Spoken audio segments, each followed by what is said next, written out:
নমস্কাৰ। ইন্ট্ৰডাকশ্যন দি সময় নষ্ট নকৰোঁ, আহকচোন কুৱেশ্যন এনচাৰসমূহ আলোচনা কৰোঁ।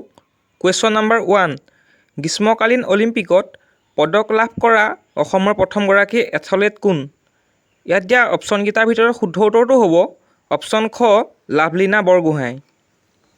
নেক্সট কুৱেশ্যন, কাৰ ৰাজত্বকালত ৰংঘৰ নিৰ্মাণ হৈছিল? ইয়াত অপশ্যন দিয়া আছে ৰুদ্ৰসিংহ, শিৱসিংহ, গৌৰীনাথ সিংহ আৰু চুকাফা। ইয়াত শুদ্ধ উত্তৰটো হ'ব অপশ্যন ক, ৰুদ্ৰসিংহ। নেক্সট কুৱেশ্যন, অসম মহিলা বিশ্ববিদ্যালয় কোন ঠাইত অৱস্থিত? ইয়াত অপশ্যন দিয়া আছে তেজপুৰ, ধেমাজি, গোলাঘাট আৰু যোৰহাট। ইয়াত শুদ্ধ উত্তৰটো হ'ব অপশ্যন ঘ, যোৰহাট। নেক্সট কুৱেশ্যন, শ্ৰীৰামপুৰ ঠাইখনে অসমৰ সৈতে কোনখন ৰাজ্যক সংযোগ কৰিছে? ইয়াত অপশ্যন দিয়া আছে গোৱা, ৰাজস্থান, ৱেষ্ট বেংগল আৰু মেঘালয়। ইয়াত শুদ্ধ উত্তৰটো হ'ব অপশ্যন গ, ৱেষ্ট বেংগল। নেক্সট কুৱেশ্যন, নিম্নলিখিত থিয়েটাৰসমূহৰ ভিতৰত কোনখন আটাইতকৈ পুৰণি? ইয়াত অপশ্যন দিয়া আছে আবাহন, কহিনুৰ, ৰাজতিলক আৰু নটৰাজ। ইয়াত শুদ্ধ উত্তৰটো হ'ব অপশ্যন ঘ, নটৰাজ। নেক্সট কুৱেশ্যন, অ' মোৰ আপোনাৰ দেশ সংগীতটিক কোনে সুৰাৰোপিত কৰিছিল? ইয়াত অপশ্যন দিয়া আছে দেৱকান্ত বৰকাকতি, বিষ্ণুপ্ৰসাদ ৰাভা, লক্ষ্মীনাথ বেজবৰুৱা আৰু নিৰ্মলপ্ৰভা বৰদলৈ। ইয়াত শুদ্ধ উত্তৰটো হ'ব অপশ্যন গ, লক্ষ্মীনাথ বেজবৰুৱা। নেক্সট কুৱেশ্যন, অসমীয়া ভাষাৰ প্ৰথম আলোচনী অৰুণোদয় কোন ঠাইৰ পৰা প্ৰকাশ হৈছিল? ইয়াত অপশ্যন দিয়া আছে বৰপেটা, গোৱালপাৰা, শিৱসাগৰ আৰু নগাঁও। ইয়াত শুদ্ধ উত্তৰটো হ'ব অপশ্যন গ, শিৱসাগৰ। নেক্সট কুৱেশ্যন, জ্ঞানপীঠ বঁটা লাভ কৰা অসমৰ প্ৰথমগৰাকী লেখক কোন? ইয়াত অপশ্যন দিয়া আছে বীৰেন্দ্ৰনাথ শইকীয়া, মামণি ৰয়ছম গোস্বামী, বীৰেন্দ্ৰ কুমাৰ ভট্টাচাৰ্য আৰু নীলা বাইদেউ। ইয়াত শুদ্ধ উত্তৰটো হ'ব অপশ্যন গ, বীৰেন্দ্ৰ কুমাৰ ভট্টাচাৰ্য। নেক্সট কুৱেশ্যন, পূবৰ আমাজন বুলি কাক জনা যায়? ইয়াত দিয়া অপশ্যনকেইটাৰ ভিতৰত শুদ্ধ উত্তৰটো হ'ব অপশ্যন খ, দিহিং পাটকাই। দিহিং পাটকাইক পূবৰ আমাজন বুলি জনা যায়।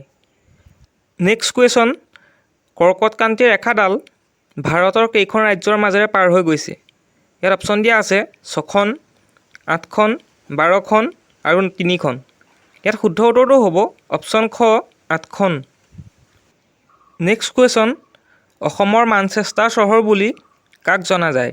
ইয়াত অপশ্যন দিয়া আছে শুৱালকুছি, শোণিতপুৰ, নগাঁও আৰু লখিমপুৰ। ইয়াত শুদ্ধ উত্তৰটো হ'ব অপশ্যন ক, শুৱালকুছি। নেক্সট কুৱেশ্যন, ভাৰতৰ সকলোতকৈ ডাঙৰ ৰাষ্ট্ৰীয় উদ্যানখনৰ নাম কি?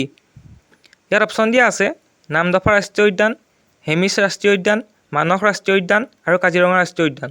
ইয়াত শুদ্ধ উত্তৰটো হ'ব অপশ্যন খ, হেমিছ ৰাষ্ট্ৰীয় উদ্যান। নেক্সট কুৱেশ্যন, মোক তেজ দিয়া মই তোমাক স্বাধীনতা দিম।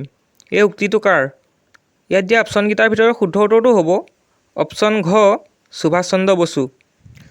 নেক্সট কুৱেশ্যন, তলৰ কোনখন জিলাই ভূটানৰ লগত সীমা ভাগ বতৰা নকৰে?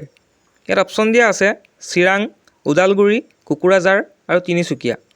ইয়াত শুদ্ধ উত্তৰটো হ'ব অপশ্যন ঘ, তিনিচুকীয়া। নেক্সট কুৱেশ্যন, সকলোতকৈ কোমল ধাতু কোনবিধ? ইয়াত অপশ্যন দিয়া আছে লোহা, এলুমিনিয়াম, কাঁহ আৰু লিথিয়াম। ইয়াত শুদ্ধ উত্তৰটো হ'ব অপশ্যন ঘ, লিথিয়াম।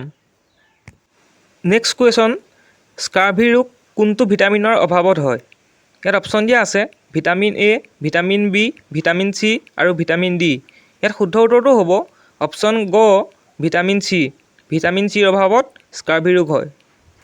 নেক্সট কুৱেশ্যন, অসমৰ ৰাজ্যিক বৃক্ষ কি? ইয়াত দিয়া অপশ্যনকেইটাৰ ভিতৰত শুদ্ধ উত্তৰটো হ'ব অপশ্যন ঘ, হুলুং গছ। হুলুং গছ হৈছে অসমৰ ৰাজ্যিক বৃক্ষ। নেক্সট কুৱেশ্যন, মাটিকালি হিচাপে ভাৰতৰ সকলোতকৈ ডাঙৰ ৰাজ্য কোনখন? ইয়াত দিয়া অপশ্যনকেইটাৰ ভিতৰত শুদ্ধ উত্তৰটো হ'ব অপশ্যন ঘ, ৰাজস্থান। নেক্সট কুৱেশ্যন, অৰ্থশাস্ত্ৰ পুথিখনৰ লেখক কোন? ইয়াত অপশ্যন দিয়া আছে ভট্টদেৱ, কৌটিল্য, ৰামানুজন আৰু গৌতম বুদ্ধ। ইয়াত শুদ্ধ উত্তৰটো হ'ব অপশ্যন খ, কৌটিল্য। নেক্সট কুৱেশ্যন, নেপালৰ ৰাজধানী কি? ইয়াত অপশ্যন দিয়া আছে ভূপাল, কৰ্ণাটক, কাঠমাণ্ডু আৰু ভূটান। ইয়াত শুদ্ধ উত্তৰটো হ'ব অপশ্যন গ, কাঠমাণ্ডু। নেক্সট কুৱেশ্যন, সৌৰজগতৰ সকলোতকৈ গৰম গ্ৰহ কোনটো?